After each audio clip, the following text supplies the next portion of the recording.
le sait en fait quand on habite à Valabrègue, parce que c'est quelque chose qui fait partie de Valabrègue, les inondations.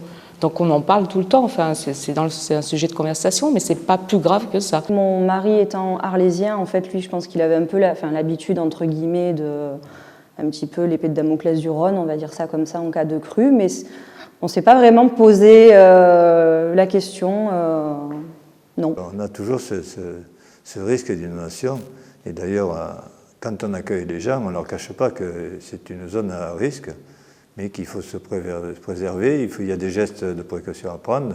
À un certain moment, les eaux montaient d'1 mètre, 1,50 m dans les habitations.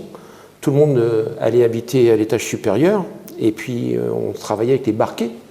On circulait avec des barquets. C'est ceux qui ferment les évacuations d'eau du village pour pas que l'eau du contre-canal et du Rhône rentre dans le village à l'envers. Donc on ferme, et forcément, quand on est en crue, il y a souvent des pluies, et donc cette eau de pluie ne peut pas s'évacuer. Et donc nous, notre rôle, c'est d'être aux pompes et d'aspirer l'eau de pluie pour la renvoyer derrière. Et depuis mars 2008, on se prépare chaque année à un exercice et on fait en sorte de répéter un petit peu les gestes qu'il faudra faire au moment de la crue. Moi, j'ai confiance, j'ai confiance parce que bon, on en a déjà discuté en groupe d'élus.